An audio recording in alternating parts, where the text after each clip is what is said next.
ये एक महत्वपूर्ण मुद्दा है, राहुल जी ने उठाया है, क्योंकि अब राहुल जी को गुस्सा आ गया है। हम कहेंगे सुप्रीम कोर्ट से और इलेक्शन कमीशन से, डिलीशन की भी एक तारीख होनी चाहिए। ये थोड़ी है कि आखिरी दिन तक आप डिलीशन करते रहोगे, क्योंकि ये प्रजातंत्र की लड़ाई है, ये कोई नॉर्मल लड़ाई नहीं है। अगर हम नहीं लड़ेंगे तो लड़ेगा कौन? सपोज आज कांग्रेस पार्टी मौन हो जाए तो आप में से कौन अपने अधिकार के लिए इस तरह से लड़ सकता है? इन्हें बोला है, हमको बताया गया कि उस दिन से ये वर्क ही नहीं कर रही है। तो क्यों ऐसा कर रहे हो भाई? डर किस बात का? आप अपने लोगों से डरते हो, आप अपनी जनता से डरते हो, आप अपनी पॉलिटिकल पार्टी से डरते हो। हम तो इलेक्शन कमीशन के अधीन इलेक्शन चाहते हैं और पूरा इलेक्शन होता है। आप हमको एक्सेस नहीं देने को तैयार हो, क्योंकि आज हम कोई भी आंकड़ा दें फिर आप कह दो कि देखो हमारे वेबसाइट पे तो ये आंकड़े आपके गलत है।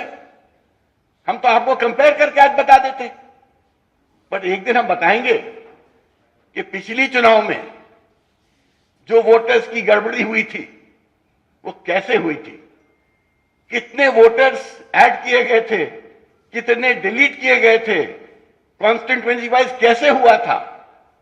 अब देखिए जांच शुरू हो चुकी है।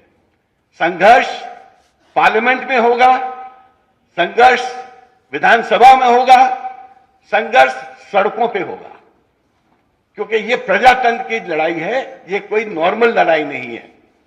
अगर हम नहीं लड़ेंगे तो लड़ेगा कौन? सपोज आज कांग्रेस पार्टी मौन हो जाए तो आप में से कौन अपने अधिकार के लिए इस तरह से लड़ सकता है? और ये हम लड़ाई अपने लिए नहीं लड़ रहे हैं, देश की जनता के लिए लड़ रहे हैं। बिकॉज वोट आपका अधिकार है, आपका कॉन्स्टिट्यूशनल राइट है। गवर्नमेंट बनाना नहीं बनाना वो आपका अधिकार है। वोटर्स डिलीशन, वोटर्स एडिशन से आपका उस अधिकार का हनन होता है, हस्तक्षेप होता है। तो इसीलिए ये बहुत ही गंभीर मसला है। आज इस संघर्ष की शुरुआत है। आज पहला मीटिंग हुई है पॉलिटिकल अफेयर्स कमेटी की। हरीश चौधरी जी ने, उमंग जी ने, जीतू जी ने और सब थे। एक हम लोगों ने सामूहिक निर्णय लिया है कि कैसे बूथ लेवल तक हम अपनी व्यवस्थाओं को चौकन्ना करेंगे।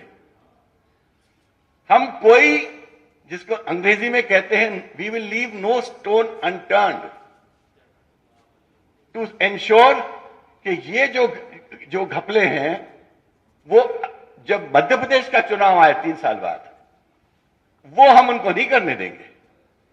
वो संघर्ष आज से स्टार्ट हो गया है और मैं खुली तौर से बोल रहा हूं, खाली ये कांग्रेस की लड़ाई नहीं होगी, ये वकील वर्ग की भी लड़ाई होगी, ये हर उस व्यक्ति की लड़ाई होगी जो प्रजातंत्र को मानता है, चाहता है कि प्रजातंत्र चले, निष्पक्षता से चुनाव हो और वोटर को और पार्टीज को वोटर लिस्ट की फुल एक्सेस होनी चाहिए।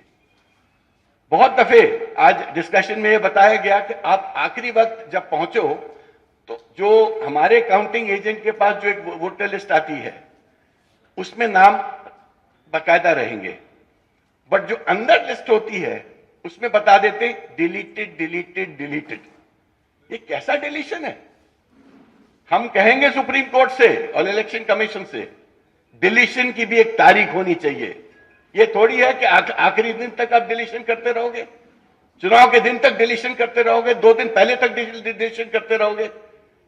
ये एक्सेप्टेबल नहीं है प्रजातंत्र को। जिस दिन चुनाव अनाउंस हो जाता है आपकी वोटर लिस्ट फ्रीज हो जानी चाहिए। सबको पता होना चाहिए कि इस पोलिंग बूथ में, इस पोलिंग एरिया में, इस विधानसभा में, इस ब्लॉक में, इस पार्लियामेंट्री सीट में कौन वोटर्स हैं और कितने वोटर्स हैं। इसमें कोई छुपाने की चीज नहीं है। ये तो ऐसी चीज है जिसको आप एज ए रेगुलेटर आपको खुद लोगों को लिए अवेलेबल करनी चाहिए, ओपन रखना चाहिए, वेबसाइट को ओपन रखना चाहिए, जिससे लोग चेक सकते, खुद ही चेक कर। टेक्नोलॉजी का जमाना है, अब इस टेक्नोलॉजी के जमाने में भी आप लोगों को वंचित कर रहे हो। ये एक महत्वपूर्ण मुद्दा है, राहुल जी ने उठाया है, क्योंकि अब राहुल जी को गुस्सा आ गया है। अब ये गुस्सा उनका शांत नहीं होने वाला है जब तक हमको आश्वस्त नहीं होंगे कि वोटर लिस्ट की स्वच्छता और ट्रांसपेरेंसी में जनता का अधिकार होगा, वोटर्स का अधिकार होगा, पॉलिटिकल पार्टीज का अधिकार होगा, और इससे वंचित करना हम एक्सेप्ट नहीं करेंगे। Thank you. जय हिंद।